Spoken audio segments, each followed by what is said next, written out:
계속해서 올 한 해 가운데 저희에게 하나님께서 주신 교회의 비전, 24년 비전을 가지고 말씀 계속해서 전하고 있습니다.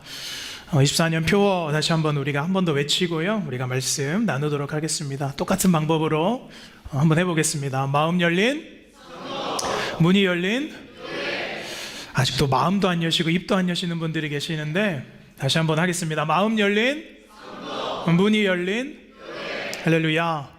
하나님께서 올 한 해 저희 교회를 통하여서 우리 성도님들의 마음 문이 활짝 열리고 교회 문이 활짝 열려서 하나님께서 예비하신 은혜가 풍성하게 채워지시기를 간절히 소원합니다.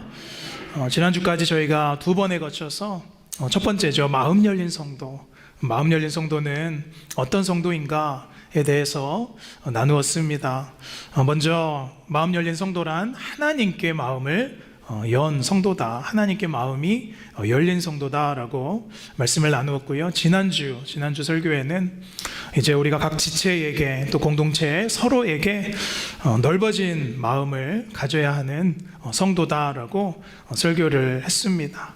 한 성도님께서 지난주 설교를 이제 들으시고 제게 오셔서 이렇게 말씀하시는 겁니다. 목사님, 요즘 사실 관계 때문에 많이 힘들었는데, 직장에서도 또 교회 안에서도 관계 때문에 스트레스도 많이 받았는데, 지난주에 설교 말씀을 듣고 제가 다시 한번 마음을 넓히기로 결정했습니다 라고 이야기를 하시는 것을 보고 제가 참 감사했습니다. 여러분, 설교는 다른 사람이 회개해야 될 것이 아니라 내가 듣고 내가 회개해야 되는 것인 줄로 믿습니다. 그래서 참 이 고백이 얼마나 감사한지요. 마음을 여시는 분에게 하나님의 말씀이 들어가 열매 맺어지는 줄로 믿습니다. 오늘부터 2주간은요 이제 마음 열린 교회에 대해서 생각을 해보려고 합니다. 그래서 오늘은 열린 교회에 대해서 첫 번째 시간 말씀의 제목은 본질은 깊고 영향력은 넓은 교회. 본질은 깊고 영향력은 넓은 교회라는 말씀의 제목으로 또 1월의 마지막 주일 말씀 증거하겠습니다. 오늘 제가 말씀을 시작하면서 제가 몇 가지 단어들을 이렇게 가져와 봤습니다. 여러분께서 이 단어들을 이렇게 쭉 보시고 이 말들이 무엇을 의미하는가 여러분께서 한번 맞춰보시면 좋을 것 같습니다. 1번은 센트레빌 힐 스테이트 파크 뷰자이, 두 번째는 더 클래식 유로 메트로 스카이 캐슬, 세 번째는 월드 메리디 양반로 유보라, 네 번째는 에코 메트로 칸타빌 더 테라스. 여러분, 이 단어들이 무엇을 의미하시는 것 같으세요? 맞습니다. 아파트, 한국의 아파트 이름들입니다. 제가 작년에 한국에 이렇게 갔더니 신기하게 대부분의 이 아파트 이름들이요 이렇게 긴 영어 혹은 또 프랑스어 이름으로 되어 있는 것을 제가 발견을 하고 궁금해서 좀 적어와 봤습니다. 영어를 좀 나름 한다는 저도 한번 읽어보면 읽기도 어렵고 기억하기도 어렵습니다.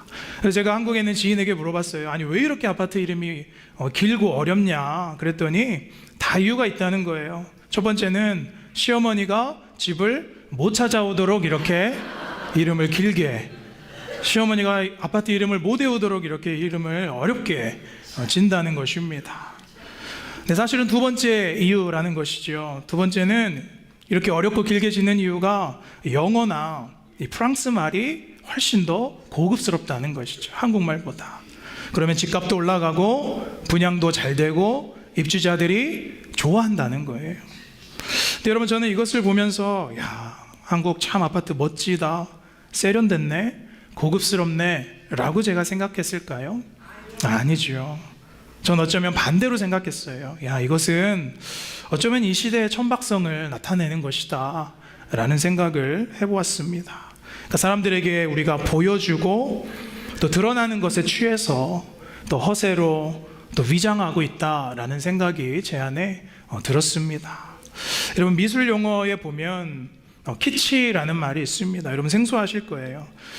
미술 용어에 키치라는 말이 있는데요, 이 뜻은 과장되고 또 가치가 없고 또 기괴한 어떤 저속적인 가짜 예술을 표현할 때 참 키치스럽다, 키치라고 표현을 합니다.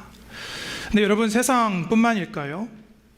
그렇지 않고 저는 이 기독교와 이 교회 안에도 이러한 과장, 이러한 위장, 그리고 본질이 아닌 것이 교회 안에, 기독교 안에 너무나 많이 자리 잡고 있다고 생각되어집니다. 여러분, 저는 매해 첫 달에는 항상 이 표어와 비전, 하나님께서 우리 교회에 주신 이 교회의 방향과 비전을 가지고 말씀을 나누고 있습니다. 작년에도 마찬가지였고요. 올해도 계속해서 이 말씀을 나누려고 하는데, 올 24년 한 해 하나님께서 저에게 기도하면서 주신 교회의 비전이 있다면 한 단어로 말하면 바로 부흥입니다. 물론 부흥의 정의는 성도님들마다 또 각자마다 다 다를 수가 있습니다. 다양할 수 있겠지요. 그러나 여러분, 제가 생각하는 진정한 부흥은 하나님께서 정말로 계획하시고 만드신 이 교회의 본질로 돌아가는 것이 교회의 부흥의 시작이라고 저는 믿습니다. 여러분이 하나님의 부흥이 우리 교회 안에 올 한 해 가운데 일어나려면 우리는 먼저 이 키치적인 것, 교회 안에 이것을 구별하고 걷어내야 될 줄로 저는 믿습니다. 신앙과 교회의 이 비본질적인 것들, 또 위장하고 있는 것이나 허세나, 또 어쩌면 세속의 가치, 저속함을 버리고 주님께서 우리에게 주신 교회의 본질을 우리가 다시 찾을 때에 부흥하는 교회, 열린 교회가 되는 줄로 믿습니다. 오늘 본문은요, 우리가 다 알고 있는 베드로의 신앙 고백입니다. 그리고 예수님께서 베드로에게 처음으로 이 교회라는 것을 언급하신 장면이 기록되어 있지요. 우리 13절로 돌아가 보실까요? 13절 우리 함께 읽겠습니다. 시작. 제자들에게 물어 이르시되 사람들이 인자를 누구라 하느냐. 여러분, 저자 마태는 예수님의 이 질문 앞에 지역의 이름을 지금 기록하고 있죠. 어디에서 지금 예수님께서 이 질문을 하시나요? 빌립보 가이사랴라고 성경에 기록되어 있습니다.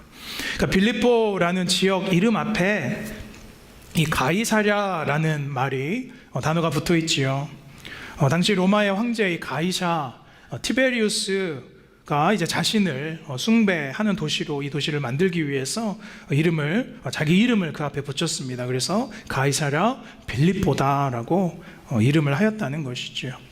그러니까 이 지역, 이 도시는요, 가장 먼저 황제를 신으로 숭배하던 지역이었습니다. 또 이교도들이 많이 있었고요. 또 그렇기 때문에 이방신들을 믿는 그 신전이 가득했던 지역이 바로 이 가이사랴 빌립보였습니다. 그러니까 한마디로 우상을 섬기는 도시였다는 것입니다. 그러한 특징과 성격이 있는 곳에서 이제 예수님께서 그곳에 이르러서 제자들에게 지금 물으시는 거예요. 그러면 그 물음에 대한 의도와 의미가 분명히 있으시겠죠. 14절로 돌아가 보실까요? 14절 우리 한 번 더 읽겠습니다. 한 제자가 이렇게 대답합니다. 시작. 더러는 침례요한, 더러는 엘리야, 더러는 예레미야, 한 제자 중 하나이다. 그러니까 어떠한 제자가 이렇게 대답합니다. 근데 사실은 많은 선지자로 이렇게 비유되었지만 사실 이 제자는 이렇게 말하는 거예요. 세상 사람들이 볼 때는 예수님, 저 많은 신들 혹은 뛰어난 선지자, 뛰어난 인물 중에 그냥 한 사람, one of them으로 예수님을 바라봅니다 라고 대답을 한 거예요. 근데 여러분, 오늘 제가 사실 집중할 구절은 따로 있지만 우리가 이 구절에서 반드시 짚고 넘어가야 되는 것은요, 여러분에게 있어서 여러분의 입술과 여러분의 마음에서 예수님이 지금 어떻게 불려지는가, 그것이 여러분의 신앙이라고 저는 믿습니다. 주님께서 내게 복 주시고 내가 주님을 믿으면 일 잘 풀리고 나에게 유익이 되는 분 정도로 생각하면요, 사실 우리는 이 첫 번째 대답 안에 머물러 있고 있는 것이죠. 주님께서는 그저 나에게 세상에 좋은 것들 중 하나, one of them, 그것이 아니라 주님은 정말로 나에게 있어서 그렇게 불려지기를 원치 않으신다는 거예요. 주님께서 원하시는 다른 대답이 분명하게 있었지요. 우리 15절에 이제 주님께서 다시 물으십니다. 우리 함께 읽겠습니다. 시작. 너희는 나를 누구라 하느냐. 여러분, 이 말씀의 뜻은 사람들이 말하는 나, 사람들이 부르는 나 말고 너희가 믿고 따르고 너희가 보는 나에 대해서 너의 입술의 고백으로 한번 얘기해봐라 라는 뜻이에요. 그러니까 우리의 믿음과 우리의 진심을 물어보고 있으신 거예요. 여러분, 예수님께서는 그냥 우리의 신앙에 있어서 항상 애매하게 넘어가시지 않습니다. 네가 믿고 따르는 이 신앙에 대해서 네가 명확하게 해라. 너에게 나는 누구냐? 라고 이 질문을 오늘 우리에게도 던지신다고 저는 믿습니다. 여러분, 이 질문이 우리의 삶 가운데 항상 따라오게 되어 있는 거예요. 그래서 베드로가 말하죠. 성경 역사를 통틀어서 가장 아름답고 가장 멋지고 또 가장 영광스러웠던 표현, 우리 16절 말씀 다 함께 읽겠습니다. 시작. 시몬 베드로가 이르되 주는 그리스도시요 살아계신 하나님의 아들이시니이다. 아멘. 여러분, 이 베드로의 고백을 우리가 좀 풀어서 말하면, 주는 그리스도시요 당신은 기름 부음 받은 왕이십니다. 그리고 메시아입니다. 그리고 살아계신 하나님의 아들입니다 라는 고백은 당신이 하나님으로 말미암은 그리스도이십니다 라고 표현하고 있는 거예요. 그러니까 성경에서 예수님을 가장 완벽하고 아름답고 영광스럽게 표현한 가장 완전한 고백이라는 것입니다. 그리고 17절에 이제 주님께서 말씀하시죠. 17절 한 번 더 읽겠습니다. 시작.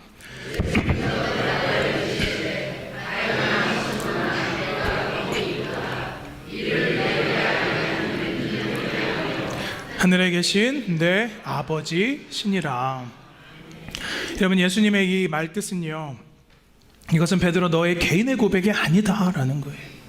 하나님의 이끄심을 통한 하나님으로부터 따른 너의 고백이다 라고 말하는 것이죠. 그리고 나서 이제 그때 드디어 예수님께서 오늘 우리가 집중해 볼 말씀 18절 말씀을 하시죠. 한 번 더 다시 읽겠습니다. 시작. 또 내가 이르노니 너는 베드로라. 내가 이 석 위에 내 교회를 세우리니 음부의 권세가 이기지 못하리라. 아멘.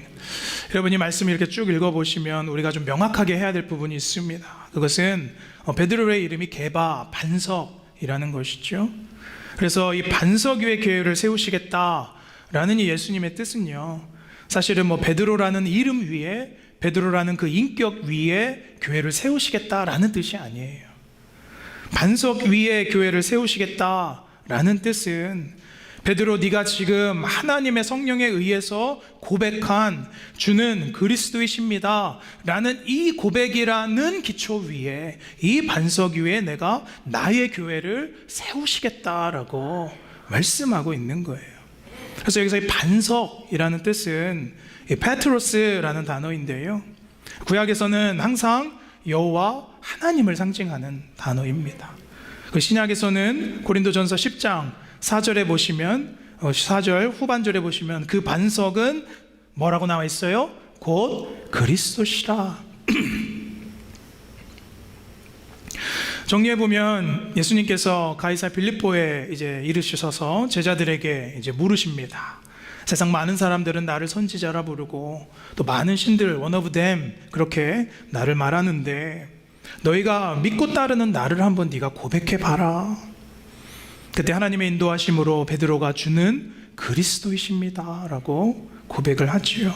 이 고백을 주님께서 칭찬하시면서, 그래, 이제 내가 그 반석 위에, 너의 그 고백 위에 이 교회를 세우겠다라고 말씀하십니다. 그 약속을 주셨다는 거예요. 여러분, 교회는요, 베드로의 이 고백, 주는 그리스도이시고 살아계신 하나님의 아들이십니다 라는 고백에서부터 시작된 것이 교회인 줄로 믿습니다. 그래서 이 고백 위에 교회가 세워진 것이다 라는 거예요. 그래서 여러분, 교회의 본질은요, 예수 그리스도가 되어야만 하는 것입니다. 여러분, 교회의 본질은 사람들 아니고요, 목회자도 아니고요, 건물도 아니고, 여러분 직분자도 아니고요, 교회의 반석, 교회의 기초, 교회의 머리는 바로 예수 그리스도인 줄로 믿습니다. 여러분, 우리가 교회를 다니면서 이것을 잊으면 안 돼요. 오늘 이 고백, 주는 그리스도이십니다. 이 고백 위에 세워진 교회의 두 가지 모습에 대해서 한번 살펴보려고 합니다. 자, 첫 번째, 본질이 깊고 영향력은 넓은 교회. 1번 같이 함께 읽겠습니다. 시작. 예수 그리스도가 드러나는 교회입니다. 그리스도를 목적으로 하는 교회여야만 하는 것이죠. 오늘 말씀 18절로 돌아가 보시면 이 반석 위에 내 교회를 세우리라 하셨지요. 내 교회, 주님의 교회라고 하시는 거예요. 이 교회가 누구에게 속한 겁니까? 예수 그리스도에게 속했다라는 거예요. 여러분, 여기 교회라고 이제 처음 언급된 단어가 우리가 잘 알고 있는 에클레시아라는 단어입니다. 우리가 알고 있는 것처럼 모임이라는 뜻이에요. 더 정확히는 부르심을 받은 사람들, 불러냄을 받은 사람들의 모임, 회중, 공동체라는 뜻이지요. 근데 사실 여러분, 처음에 이 에클레시아라는 단어는요, 교회 종교적인 단어가 아니었어요.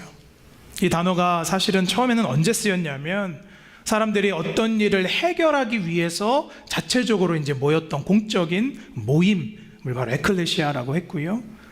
또 전쟁이 났을 때 전쟁을 치르기 위해서 이제 불려 나온 군사들이 이제 모였던 모임을 에클레시아라고 하기도 했었습니다. 그래서 여러분이 에클레시아, 교회라는 뜻은 어쨌든 불러냄을 받은 자들의 모임이에요. 그러니까 부름받은 목적이 명확한 모임이 바로 에클레시아라는 거예요. 사실 여러분, 우리가 모인 이 교회의 모임은요, 목적이 있는 모임이라는 것이죠. 어떤 목적이 있습니까? 예수 그리스도가 증거되고 예수 그리스도가 드러나는 것. 할렐루야. 나의 목적, 나의 유익, 또 나의 어떠함이 아니라 예수 그리스도께 이 교회의 목적은, 방향은 항상 향하게 되어 있다는 것입니다. 그래서 여러분, 교회의 깊은 본질은 예수 그리스도를 전하고 또 예수 그리스도의 재림을 기다리고 또 함께 그 부활을 꿈꾸는 일에 헌신하겠다는 그 목적이 있는 운동의 모임이 바로 교회였다는 것입니다. 사랑하는 여러분, 여러분께서 무슨 목적으로 교회에 나오십니까? 여러분, 무엇 때문에 남들 다 편하게 쉬는 이 주일에, 이 일요일에 피곤한데 힘들게 교회로 모이셨습니까? 물론 각자마다 교회에 오는 믿음의 이유가 다 있고 분량이 다 있는 줄로 압니다. 이유가 있겠죠. 하나님께서 기뻐 받으실 만한 이유가 되시기를 소원합니다. 그러나 반드시 우리가 기억해야 될 것은 이 교회의 모든 모임은요, 시작과 끝이 반드시 예수 그리스도가 드러나야 된다는 것입니다. 제가 최근에 이 교회에 대해서 또 책을 하나 보면서 좋은 책 하나를 또 읽었는데요, 이 앤디 스탠리라는 목사님께서 쓰신 이 노스포인트 교회 이야기, 노스포인트 처치라는 책이 있었습니다. 여러분, 이 책에서는 교회의 개념을 두 가지의 교회로 나눠요. 첫 번째는 제가 설명드린 에클레시아 교회로 나눕니다. 이 에클레시아 교회는 제가 지금까지 설명드렸던 그러한 모임의 교회이지요. 또 하나의 성격은 바로 키르셰라는 교회입니다. 키르셰도 교회인데요, 사실 키르셰는 장소의 개념이 더 강한 것이죠. 키르셰라는 것은 독일어인데요, 공공 건물, 또 장소를 말하는 단어입니다. 그러니까 모든 교회들이 처음에는 이 에클레시아의 교회로 시작하지만 예수 그리스도를 목적으로, 예수 그리스도를 중심으로 부르심을 받았던 교회이지만 시간이 지날수록 또 전통을 거듭할수록 이 키르셰 교회가 돼간다는 것이죠. 그러니까 목적을 잃고 이 교회에 나의 유익을 위해 나오고 어떤 커뮤니티를 위한 장소로 되고 또 건물의 성격이 강해지는 것이 바로 이 키르셰 교회입니다. 그래서 여러분, 이 책에서 제가 읽으면서 인상적인 것이 우리의 교회가 어떠한 상태인가를 점검할 수 있는 한 5가지 정도의 점검 리스트가 있습니다. 주님께서 말씀하신 예수 그리스도를 목적으로 한 역동적이고 운동적인 에클레시아 교회인가, 아니면 그저 장소로 전락한 키르셰 교회인가, 5가지 정도의 질문을 보면요, 첫 번째 질문은 우리는 움직이고 있는가, 아니면 그저 모이기만 하고 있는가. 두 번째, 우리는 지역사회에, 우리로 치면 이 한인사회에 가시적인 변화를 일으키고 있는가, 아니면 예배만 수행하고 있는가. 또 세 번째, 우리 교회가 이 사명을 중심으로 지금 조직이 형성되어 있는가, 아니면 전통을 강조한 낡은 이전의 사역 모델을 유지하고 있는가. 또 네 번째, 우리 교회는 예수께서 세상의 소망인 것처럼 자원과 예산을 배분하는가, 아니면 타성에 이끌려서 예산을 책정하고 있는가. 또 다섯 번째, 우리는 에클레시아, 목적을 위한 공동체인가, 아니면 이 장소와 어떤 건물 위주로에 안주하고 있는가. 여러분, 이 다섯 가지 질문은 사실 우리에게 불편한 질문일 수도 있고 쉬운 질문이 아닐 수도 있습니다. 우리 교회 안에서도 잘 돼가는 것도 있고요, 잘 안 되는 것도 분명히 있을 수가 있지요. 그러나 여러분, 세상에 아무리 많은 교회가 있어도 하나님께 인정받는 교회, 또 참된 교회, 또 세상에 아무리 흘러도 살아남는 교회는 예수 그리스도를 중심으로 한 목적이 있는 움직이는 교회라고 저는 믿습니다. 예수 그리스도가 드러나는 목회가 돼야 되는 것이고요, 또 주님께서 드러나시는 사역이 이루어져야 되고요, 또 예수 그리스도가 드러나는 재정이 소비되어야 되고요, 또 예수 그리스도가 드러나는 예배와 목장과 또 예수님의 이름이 드러나는 전도회, 또 예수의 이름이 드러나는 직분자가 되어야 된다는 것입니다. 그래서 주는 그리스도시요 살아계신 하나님의 아들입니다 라는 이 고백 위에 교회의 비전이 세워져야 되고요, 우리의 관계가 형성되어야 되는 것입니다. 이런 에클레시아의 교회가 될 때 하나님의 영광이 드러나는 열린 교회가 되는 줄로 믿습니다. 18절 후반절 보니까요, 같이 함께 읽겠습니다. 시작. 너는 베드로라, 내가 이 반석 위에 내 교회를 세우리니 음부의 권세가 이기지 못하리라. 18절 후반절에 음부의 권세가 이기지 못하리라. 여기 음부라는 뜻은 이 하데스라는 지옥이라는 뜻입니다. 근데 당시에 가이사 빌립보에 가시면 이 샘물이 터져서 이렇게 강을 이루었던 강이 하나 있는데 그것이 바로 하데스 강이라고 사람들이 불렀다는 거예요.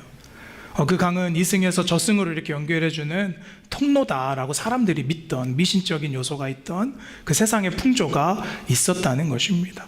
그러니까 저 강의 흐름, 세상의 흐름이 아무리 세도 음부의 권세가 이기지 못한다라는 것은 교회는 세상의 풍조와 세상의 권력과 세상의 가치가 교회를 절대로 흔들 수 없다는 것입니다. 그래서 교회 안에 비본질적인 세상 풍토가 만연해도 흔들리지 않는 게 바로 반석 위에 세워진 교회다라는 것입니다. 여러분, 교회의 성공과 또 세상의 성공은 뭐가 다릅니까? 제가 한번 표를 준비해 봤습니다. 여러분, 세상에서의 성공은 내가 큰 재력, 많은 재정, 또 많은 이익, 높아지는 것이 세상의 성공이지만 교회는 항상 낮아짐과 겸손과 영혼을 열매로 맺는 것이 성공이라는 것입니다. 세상에서는 높아진 이름과 또 세상의 방향은 넓은 길이 성공의 방향이다 라고 말하지만 교회의 성공적인 방향은 섬김과 좁은 길의 방향을 갖는 것이 교회의 성공의 방향이라는 것이죠. 여러분, 교회는요, 세상의 가치가 흔들리면 위험한 곳이 아니라 예수의 이름이 흔들리면 무너지는 것이 바로 교회라는 것입니다. 왜냐하면 교회는 이 예수님의 성육신이 이루어진 하나님 나라의 모형이기 때문인 것이죠. 요한복음 1장 14절과 17절 말씀 우리 함께 읽겠습니다. 시작.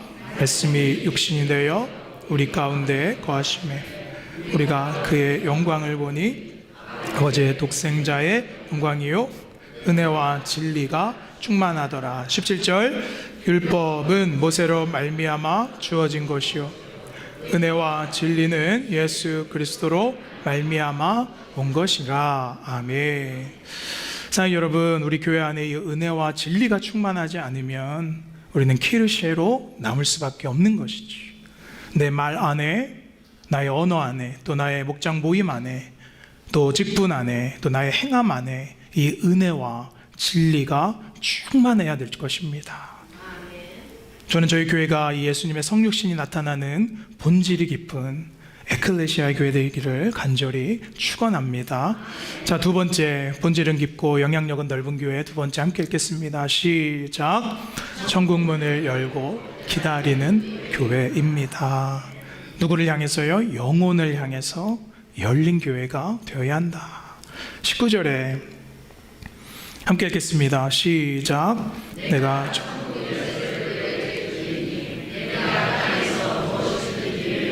하늘에서도 메일 것이요 내가 땅에서도 무엇이든지 풀면 하늘에서도 풀리리라 하시고. 여러분, 이 구절을 얼핏 보면 좀 우리가 이해하기는 어렵죠. 근데 예수님께서 이 교회에게 천국 열쇠를 주겠다라고 말씀하시는 거예요. 그리고 여기서 쓰인 이제 매다, 풀다라는 이 말은요, 사실 히브리 문학에 자주 쓰이는 표현입니다. 법적인 용어예요. 매다라는 것은 금지하다, 풀다라는 것은 허용하다라는 뜻이에요. 그래서 이 교회에서 하나님 나라의 사람들에 대한 자격 여부를 금하기도 하고 허용하기도 하도록 하나님께서, 예수님께서 그 열쇠를 우리에게 주셨다라는 뜻입니다. 그러니까 여러분, 교회가 구원을 결정한다라는 것이 아니라 예수 그리스도께서 교회에게 이 천국 복음을 위탁하셨다라는 말씀인 것이죠. 그 천국문을 향한 문을 교회를 통하여서 예배하셨다라는 것을 오늘 주님께서 우리에게 말씀하고 있는 것이죠. 여러분, 제가 한국에서 살 때 대학 다닐 때도 마찬가지고 열차, 기차를 많이 탔었습니다. 주말마다 탔던 것 같아요. 근데 여러분, 기차를 타려면 제가 작년에 한국 갔더니 이게 다 없어졌던데요, 각 역마다 대합실이라는 곳이 있었어요. 여러분 기억나십니까? 대합실이라는 곳에서 열차를, 이 플랫폼에 열차가 들어오기 전에 기다리고 또 열차를 타지요. 사실 이 대합실을 아시는 분들은 다 옛날 사람들입니다. 저도 옛날 사람이에요. 근데 제가 대합실에서 이 열차를, 어떤 열차를 기다리느냐에 따라서 대합실에 앉아있는 제 마음이 완전히 다릅니다. 기억나는 것은 제가 20살에 군대 갈 때 훈련소에 가는 그 열차를 기다리던 그 대합실에서의 저의 마음은 어땠을까요? 죽상이죠. 우울하죠. 기차가 좀 안 왔으면 좋겠다. 그런데 여러분, 제대하고 집에 갈 때 제가 그 대합실에서, 열차 대합실에서 기다리던 제 마음은 어땠을까요? 비교할 수 없는 자유함, 행복함이죠. 그리고 보고 싶었던 손님들이 올 때 미리 마중 나가서 대합실에 기다릴 때의 나의 마음, 그 보고 싶었던 가족이 타고 오는 기차를 기다리는 그 대합실은 어땠을까요? 설레임과 기쁨의 대합실이었지요. 여러분, 이 교회는 마치 모든 사람들에게 천국 열차를 타게 하시려고 하는 하나님께서 만들어 놓으신 대합실과 같은 줄로 믿습니다. 여러분, 그 천국 복음의 열쇠를요, 우리에게 주셨다는 거예요. 할렐루야. 저희 교회에게 주셨다고 말씀하고 있으셔요. 예수 그리스도의 오심을 우리가 기다리는 곳, 그것이 바로 교회라는 거예요. 그 천국문을 향해 나아가는 이 대합실과 같은 교회에서 여러분께서 교회에 오셨을 때 여전히 내가 불안하고 내가 기분이 좀 시원찮고 예수를 향한 설레임이 없다면 어쩌면 여러분, 우리는 이 대합실에서 잘못된 열차를 기다리고 있는 것일 수도 있다는 거예요. 어쩌면 잘못된 목적지를 내가 가려고 기다리고 있을 수도 있다는 거예요. 교회에서 예수 그리스도가 아닌 내가 다른 것에 집중하고 있다는 것입니다. 우리는 이 대합실에, 사랑 여러분, 불신자를 모셔야 되는 줄로 믿습니다. 신앙을 잃어버린 영혼을 향해 우리가 활짝 저 문이 열려야 되는 줄로 저는 믿습니다. 이 교회가 천국문을 열어놓고 어느 영혼 누구든지 올 수 있는 전도의 문, 선교의 문, 교육의 문이 활짝 열린 교회가 되어야 되는 줄로 믿습니다. 그것이 하나님께서 원하시는 에클레시아의 교회라는 것이죠. 그래서 존 스토트 목사님은 이렇게 말씀하세요. 천국 복음이 전파되고 복음의 전도의 대리가 되는 것이 바로 교회다. 여러분, 이 움직임이 없다면 우리는 그저 키치의 교회, 비본질적인 교회가 되는 것이죠. 계시록 3장 7절에 보면 하나님께 칭찬받은 7교회 중에 이 빌라델피아 교회가 나옵니다. 계시록 3장 7절 말씀 함께 읽겠습니다. 시작. 빌라델피아 교회 사자에게 편지하라. 거룩하고 진실하사 다윗의 열쇠를 가지신 이 곧 열면 닫을 사람이 없고 닫으면 열 사람이 없는 그가 이르시되 8절 볼지어다 내가 내 없으리라 내가 내 행위를 아노니 내가 작은 능력을 가지고서 내 말을 지키며 내 이름을 배반하지 아니하였도다. 아멘. 하나님께서 이 필라델피아 교회를 칭찬하시는 이유는요, 너희가 주님의 이름을 지켰다라는 거예요. 비본질적인 것과 세상에 타협하지 않았구나. 근데 더 칭찬받는 것은 너희가 그 영혼을 향해서 열린 교회가 되었구나라고 말씀하고 있는 거예요. 여러분, 저는 우리 교회가 열린 교회가 되어서 하나님께 칭찬받는 교회 되기를 간절히 축원합니다. 자, 여러분에게 오늘 주님께서 물으세요. 너희는 나를 누구라 하느냐?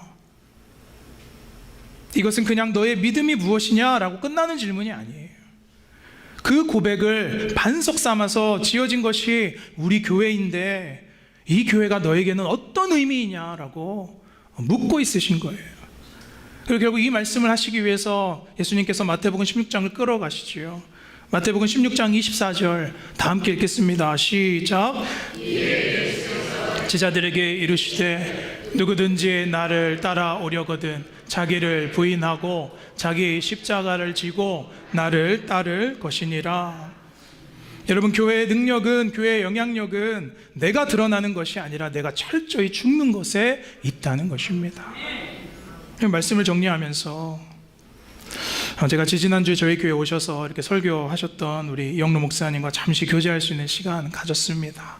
목사님과 이렇게 대화하는데요, 참 은혜가 되더라고요. 목사님, 그 목사님께서 저와 똑같은 42살의 나이에 처음 만리언교회 부임하셔서 담임 시작하시고 그 한 교회에서요 28년 동안 한 교회에서 목회하시고 또 아름답게 이렇게 은퇴하셨습니다. 제가 감히 이분의 짧은 대화로 이분의 목회를 감히 평가할 수는 없지만 제가 이분의 이야기를 이렇게 쭉 듣는데 저에게 참 감동되고 귀감이 되는 거예요.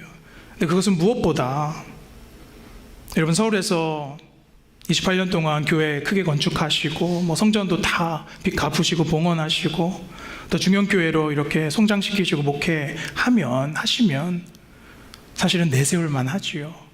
어떤 부분을 통해서도 내세울만 하지요.